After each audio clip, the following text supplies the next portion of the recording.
What qualifications did you have to become a nursing lecturer in the UK? What experiences did you have? How did you even do it? That's exactly what I'm going to tell you in this video, so stay tuned. Welcome to my channel. We are going to discuss about how to become a nursing lecturer in the UK.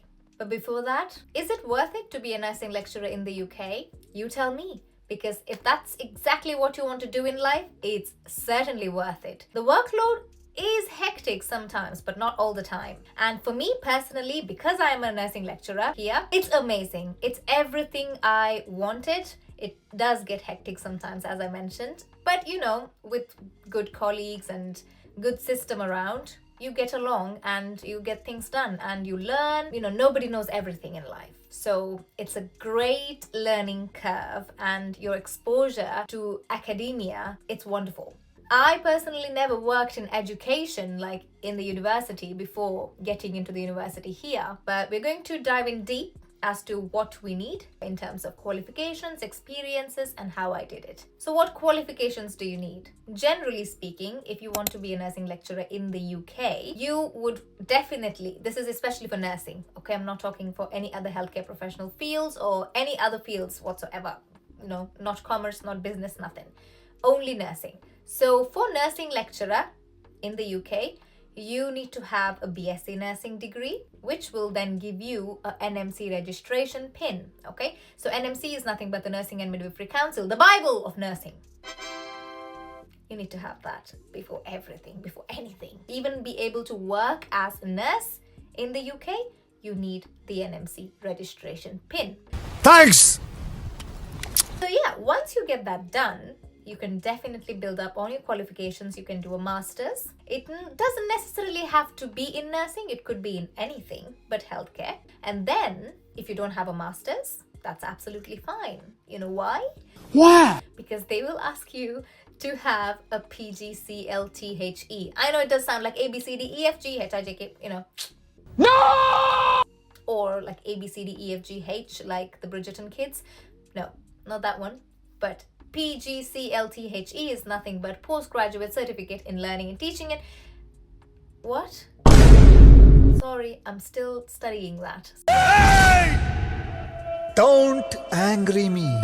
Postgraduate certificate in learning and teaching in higher education. That's what PGCLTHE means, okay? You need that to be able to teach in the United Kingdom, like for a degree. So that's what you need basically to teach in the UK for university level. Obviously, if it's a lower level than that, it's totally different teaching qualification, but they will want you to have a teaching qualification. I did not have PGCLTHE, but I did have masters and bachelors. I did my bachelor's from India, Manipal, and then I did my master's in healthcare management from Swansea University, UK. I did not do my master's in nursing. I did my master's in healthcare management, okay? Obviously, I always wanted to be a nursing lecturer. I didn't know how to get into nursing lecturer field in the UK itself. So I immediately got a job as a nurse, okay? Before that, I worked as a care assistant, obviously, because I was a student working in Swansea. So when you studied full-time, you can't work as a full-time nurse. I did not have my PIN because I did my nursing in India. I came here to do my master's. I started working as a care assistant, after which I became a senior carer. And by the time I became a senior carer, 2 months into it, I qualified or graduated from my master's.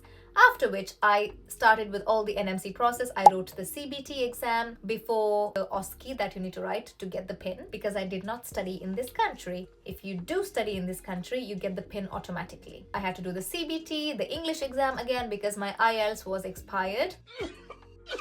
And then I did my OSCE training first in London, and then I went to give my exam in Oxford. I passed the OSCE, and then I got the PIN, after which NMC process got completed, because you'll have to wait a certain time, I think 2 weeks time, for the PIN to be finalized and given it to you. I applied for nursing job in the same workplace where I was working. Within a year, I got promoted to senior nurse. And then I saw a few people coming to teach or give training to us, like training, like mandatory trainings, like manual handling or CPR, which is cardiopulmonary resuscitation, or BLS, basic life support. I was like, what is their qualification? If I can do that, that will automatically count as an experience. For me, to apply for the post of lecturer in nursing somewhere in the UK. I just need to get into it. And I approached the trainer. They said they were a lecturer in nursing.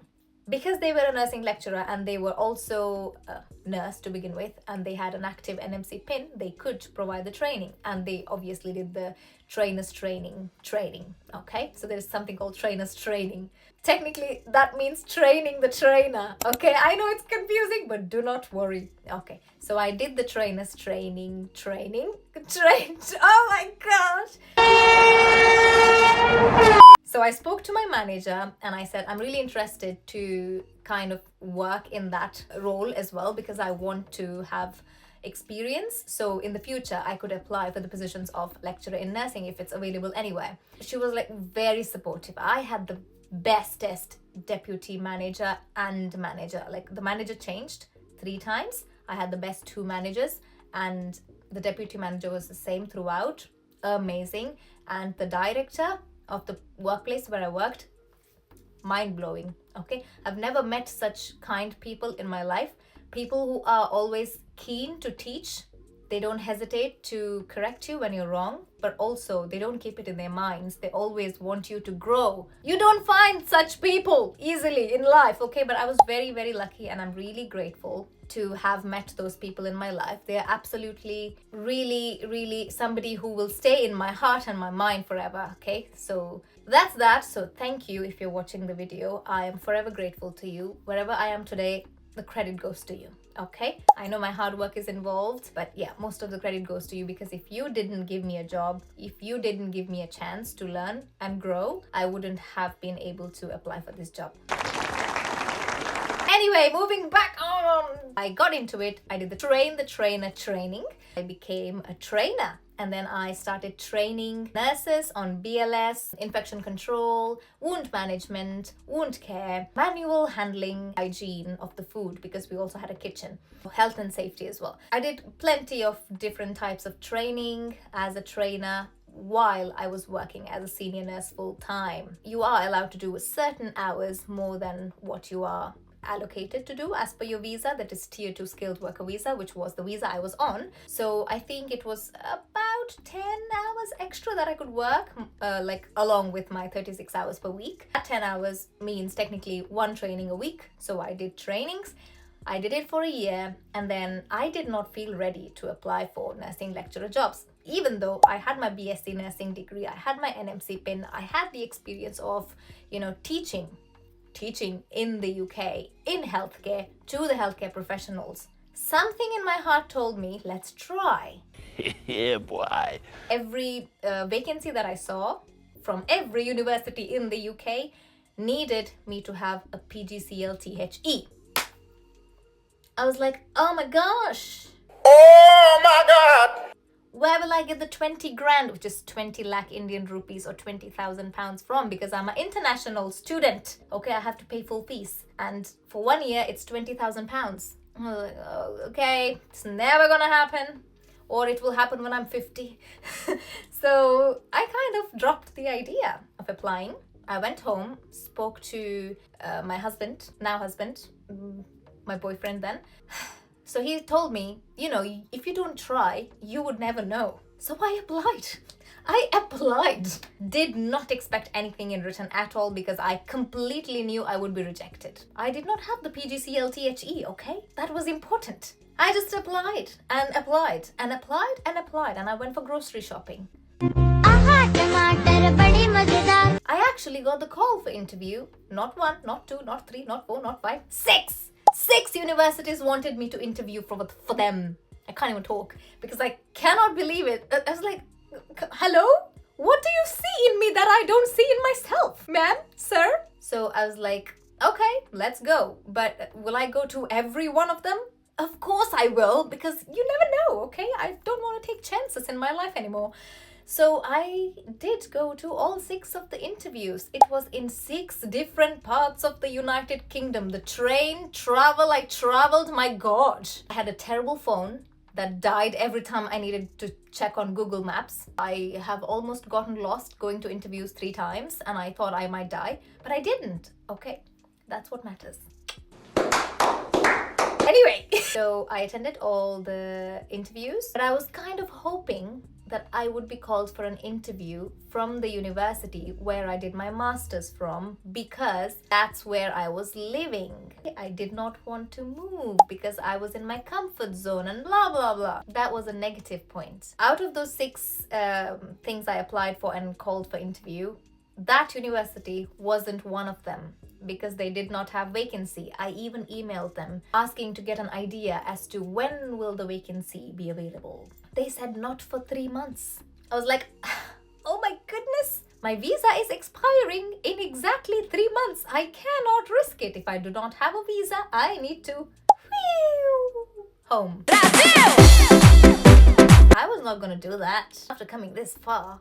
Forget that. Yeah, my heart was broken very much. I was too sad, too upset, thinking I don't know where I will end up, because the 6 places I traveled to, I don't remember where I went, because it was 6 different new places I went to. I forget for some reason, especially the roads, because I have terrible sense of direction. I went to the interview, I expected nothing again, and I probably won't even get selected out of these 6, so I will either have to go home to India or stay as a nurse here and, work for another 3 years, I guess, and gain more experience and do the PGCE-LTHE if possible. To my surprise, I got call from every 6th one of them. Okay, until that moment, I always kept believing that I'm not enough. My experiences, my efforts, my qualifications are not enough, or my English language, communication skills, not enough, my confidence, not enough. I always put myself down. My self-esteem was under the ground, buried. That moment onwards, I looked into the mirror and I said, what the hell were you thinking about yourself? Why did you even think you were not enough? You had the right qualifications, right experience, right confidence and communication skills. You are the perfect candidate. That's why they want you, all of them. Now it was my decision to choose what university to go to. And the only thing, as I mentioned, obviously I have bad sense of direction. The only thing I remembered in this particular university was that they had a cat in the campus and ducks, like 14 of them. I was like, okay, I'll go there. Rung or emailed the other 5 and I said I have accepted a job offer elsewhere, so I'm going to go there. And they were like, oh, we're really sorry to see you go, and if you change your mind in the future, please do email us and we'll happily take you. Okay, so I thought if I don't like it here, I can always go back there. The only thing my employer did not discuss with me was if I needed a visa. We realized the threshold, the annual income threshold, was not enough to apply for the visa. My kind employer kindly increased my salary even before I joined the job. If something is meant to be, it will be, okay? It was certainly my parents' prayers, my then boyfriend and now husband's prayers, my own prayers, and probably my deputy manager and manager's support that led me here. I've made great friends here, as well as great friends in India. So they always were on video calls and stuff. They supported me. They actually boosted my confidence. That's my story of how I became a nursing lecturer, what qualifications and experiences you need. To sum it all up, okay, BSc Nursing, you need to write your CBT for the NMC process. You need the IELTS, okay, to be above 7, academic IELTS that is. And then you would write your OSCE, but you can't do the OSCE directly because the portion changes all the time. The syllabus changes all the time. The stations change all the time. So you have to be updated. So you have to get the training from the UK itself. Maybe in a visitor visa, maybe you're already here. So OSCE. And then you get your PIN. If you pass your OSCE and CBT and IELTS, you get your PIN, straightforward, no drama. Okay, obviously it costs money. So yeah, BSc Nursing, NMC PIN, MSc Nursing, if you have it, bonus, that's fine. If not, you still do need PGCE-LTHE. Coming back to PGCE-LTHE, I did not have it. There was one condition in my interview from every university saying, if you get selected, are you happy to do PGCE-LTHE if we paid for it? I was like, yes, girl, yes, please, thank you. Yes! Yes! Yes! If they like you, if they want you to work for them, they will sponsor you to do the PGCE-LTHE. Doesn't matter if you're international or if you're a national or home candidate. 2 years part-time alongside of my full-time job, and I was happy to do so too. And I have finished it now, almost finished it. Just a month left. So yeah, 2 years flew by. I've got to learn a lot of stuff still, and I have learned a lot of stuff. I have been a module lead, I have been a deputy module lead, co-lead, and then I've taught foundation year physiotherapy, foundation year occupational therapy, nutrition and dietetics. I've also taught BSc nursing and first year, second year, and a few of third years, but I'm mainly doing the first year stuff, skills and theory both. So if you get a chance at any point of time in your life, please grab that opportunity. If you don't have PGCE-LTHE but you do need an experience in education, like how I did, there are plenty of other ways to do it. Okay, if you're working in hospital, you can still be a trainer, nurse trainer. Okay, that will also count. If you don't want to do that, you can apply for associate lecturers. That means if we are short staff or if we need somebody from outside to come and teach the students, we put an email out saying these are the sessions that needs covering. Are you available? So we send it to the pool of associate lecturers and then they pick. That will also count as your experience towards education. I hope you have learned something from this video. I do yap a lot, but that's life. If you don't yap a lot, you're not going to go anywhere, in my case. Thank you so much for watching my video. So if you have learned anything at all from this video as to how to become a nursing lecturer in the UK, being an Indian, from an Indian perspective, please do like, share and subscribe to my YouTube channel. And if you love me so very much, please don't forget to click on hype button. You can hype this video up. I know you can hype your girl, can't you? Okay, so if you scroll down just below the video, you can see a little star that says hype. Okay, you click on it, it's free. Please hype the video. Anyway, so I'm gonna see you in the next video. Please do let me know in the comment section as to what you want the next video to be on. Anything about the UK.